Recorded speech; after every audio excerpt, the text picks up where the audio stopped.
صدیقین جو ہوتے ہیں وہ خلوت پسند ہوتے ہیں، یہ جلوت پسند ہوتے ہیں، ایکسٹروورٹس۔ محفل میں یہ خوش رہیں گے، اکیلا پن ان کو بہت بھاری گزرتا ہے۔ یہ لوگ چونکہ غور و فکر کے عادی نہیں ہوتے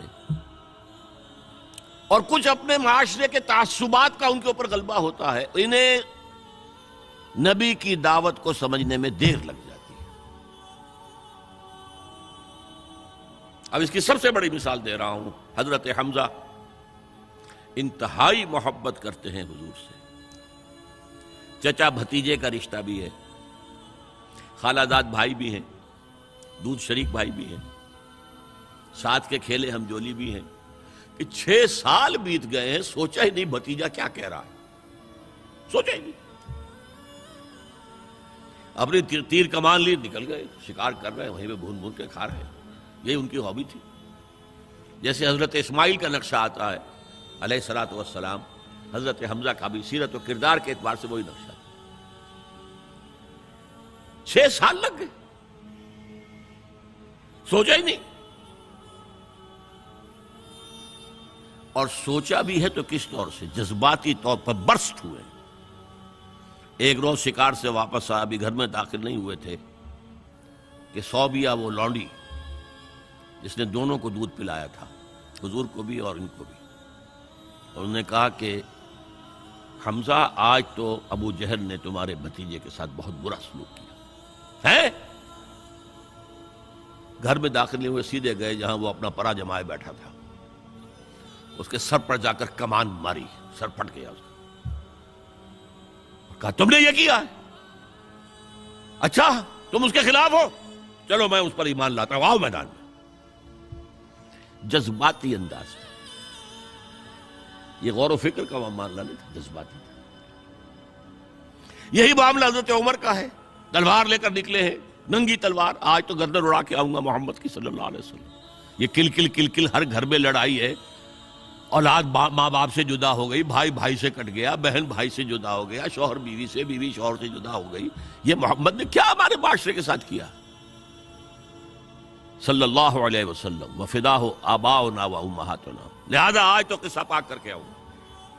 وہ بھی اسی طرح کے تھے، پہلوان قسم کے آدمی، ادھر اس کو کندھا مارا، ادھر اس سے لڑے، ادھر اس سے کشتی کر رہے ہیں، اس طرح کے آدمی تھے۔ اب حضرت حذیفہ درمیان میں مل گئے، کہاں جا رہا ہے عمر؟ کہ آج محمد کا بس میں قصہ پاک کرنے جا رہا ہوں صلی اللہ علیہ وسلم۔ وہ ایمان لا چکے تھے، انہیں پتہ نہیں تھا۔ ان کا تم محمد کو جا رہے ہو قتل کرنے، اپنی بہن اور بہنوئی کو تو جا کے دیکھو، وہ ایمان لا چکے ہیں، فاطمہ بنت خطاب اور سعید ابن زید۔ اب جو انہیں غصہ چڑھا ہے، آگ بگولا ہو کر آئے، دروازہ پیٹا ہے، وہاں اندر میاں بیوی بیٹھے ہوئے، سورہ شعراء کی آیات، سورہ طٰہٰ کی آیات نازل ہوئی تھی، اور حضرت خباب بن الارت آئے تھے وہاں پہ انہیں پڑھانے کے لیے، تو پڑھا رہے تھے۔ معلوم عمر آ گیا، انہیں تو کہیں چھپایا، دروازہ کھولا، کیا پڑھ رہے تھے تم؟ یہ چپ۔ بہنوئی کے تھپڑ مارا زور سے، بہن درمیان میں، اس کے تھپڑ مارا۔ بہن کا ایک جملہ، عمر چاہے تم ہمیں ہلاک کر دو، اب جو دین ہم نے اختیار کیا ہم نہیں چھوڑنے والے۔ موم ہو گیا۔ یہ صنف نازک، اس میں اتنا دم خم کہاں سے آ گیا؟ عرب کے اس معاشرے میں عورتوں کا مقام کیا تھا؟ ان کی کوئی حیثیت تھی کہ مردوں کے سامنے بول سکے؟ اچھا کیا پڑھ رہے تھے مجھے بتاؤ؟ نہیں تم نجس ہو، وہ کلام پاک ہے، تم نہیں پڑھ سکتے، نہاؤ۔ غسل کرایا، پھر سورہ طٰہٰ کی آیات پڑھی، ایمان لے آئے۔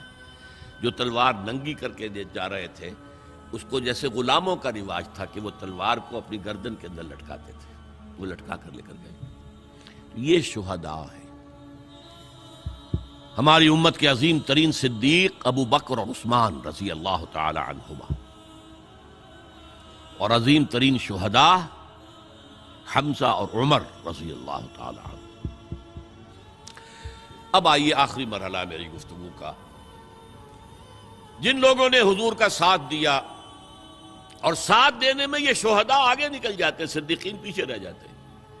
یہ غور و فکر کرنے والے، وہ جو اقبال نے کہا نا کہ لاکھ حکیم سر بجیب ایک کلیم سر بکف، تو یہ جو ہوتے ہیں شہداء یہ سر بکف والے لوگ ہیں، تو یہ آگے نکل جاتے ہیں. پھر لہذا حضرت عمر کے ایمان لانے پر پھر مسلمانوں نے مسجد کے اندر آ کر اور کھلا صحن کعبہ کے اندر آ کر نماز پڑھی. اور جب ہجرت کے لیے نکلے ہیں تو اعلان کر، باقی چھپ کے نکلتے تھے صحابہ، چھپ کر پتہ لگ جائے کسی کو.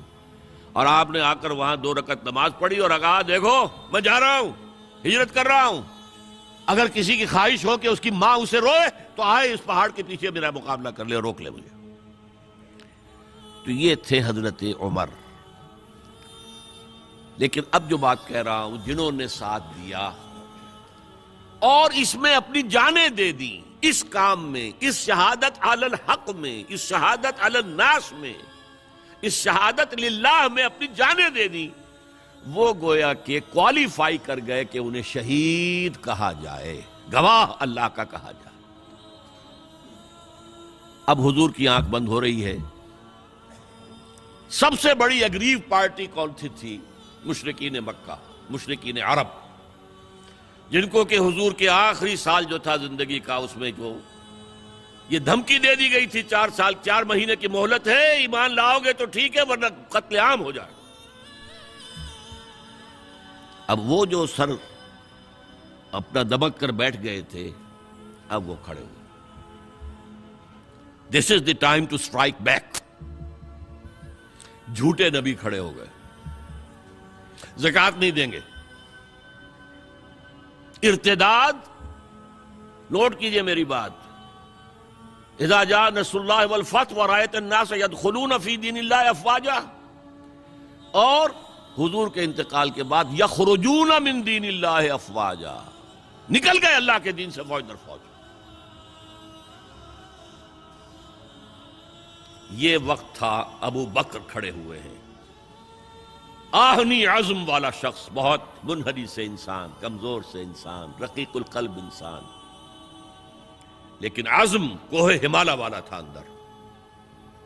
جنگیں کی ہیں. عمر جیسا شخص بھی کہہ رہا ہے رضی اللہ تعالی عنہ کہ دیکھیے مصلحت دیکھیے، آپ نے جیش اسامہ کو روانہ کر دیا ہے، ٹھیک ہے، حضور نے تیار کیا تھا، آپ نے کہا میں کیسے روک لوں. آپ نے نئے نبوت کے جو ماننے والے ان کے خلاف جہاد شروع کر دیا ہے، وہ بھی ٹھیک ہے، وہ مرتد ہیں، کرنا ہوگا.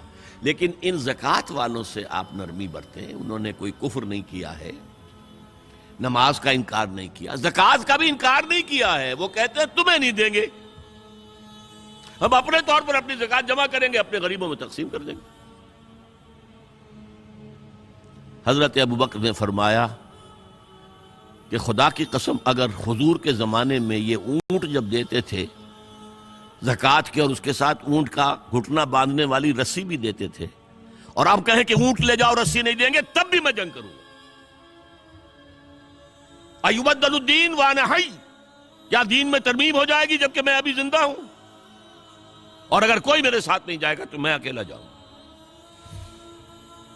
بہرحال یہ جو پہلی کاؤنٹر ریولوشنری موومنٹ تھی، اسے حضرت ابو بکر کی فضیلت، ان کا جو یوں سمجھیے کہ وہ پوری بات جو ایک دفعہ پھیل منتشر ہو گئی، حجاز کے چند شہروں تک اسلام رہ گیا تھا، پورا عرب باغی مرتد، کنسولیڈیٹ کر کے حضرت عمر کے حوالے کر.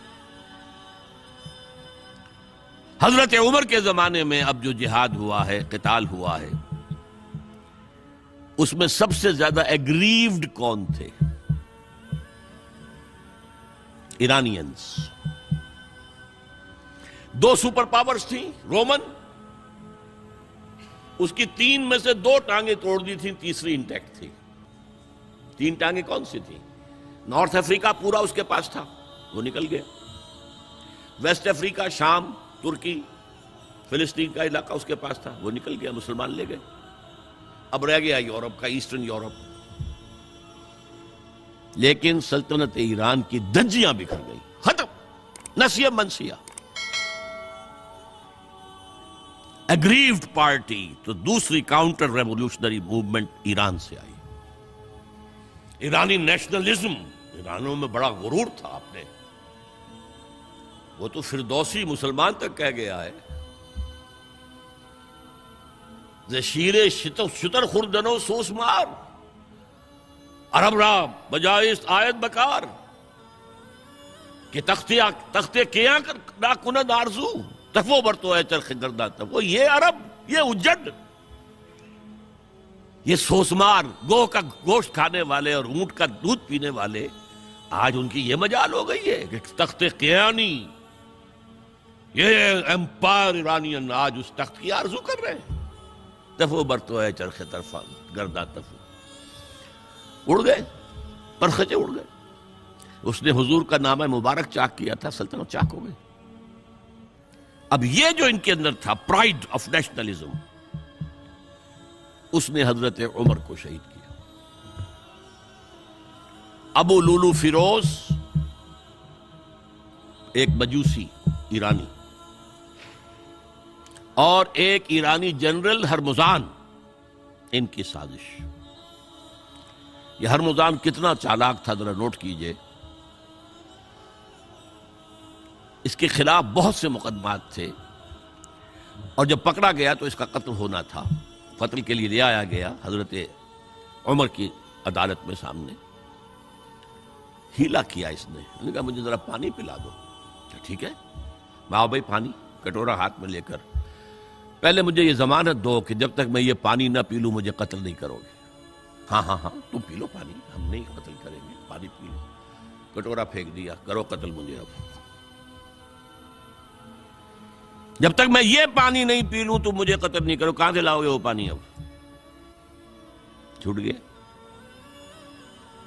لیکن پھر جو سازش کی ہے ابو لولو کے ذریعے سے. ابو لولو غلام تھے کسی صحابی کے، انہوں نے مکاتبت کی ہوئی تھی کہ اتنا اگر تم پے کرتے رہو گے تو اتنے عرصے میں تمہیں میں آزاد کر دوں گا. آ کے حضرت عمر سے شکایت کی کہ بہت زیادہ مجھ پر رقم ڈالی ہوئی ہے انہوں نے. حضرت عمر نے پوچھا تم کام کیا کیا جانتے ہو؟ بھائی یہ بھی جانتا ہوں، یہ بھی جانتا ہوں، یہ بھی جانتا ہوں، یہ بھی جانتا ہوں. فرمایا پھر یہ زیادہ نہیں ہے. اور دیکھو اس نے کہا تھا میں چکی بھی بناتا ہوں، ایک چکی میرے لیے بھی بنانا. کہا آپ کے لیے تو میں وہ چکی بناؤں گا جو رہتی دنیا تک یاد رہے گی. وہ شخص جس نے قتل کیا حضرت عمر. سمجھا یہ گیا تھا کہ یہ اس پلر پر کھڑا ہوا ہے سارا دین کا نظام. عمر عمر واقعتاً عظیم ترین شخصیت. آپ کو معلوم ہے کہ ڈاکٹر مائیکل ہارٹ جو 100 پوری دنیا کے عظیم انسانوں کا جو اس نے چناؤ کیا ہے، 100 کا عظیم ترین انسانوں کا، نمبر 1 پر حضور ہے تو نمبر 50 پر حضرت عمر ہے. مسلمان اور کوئی شامل نہیں ہے.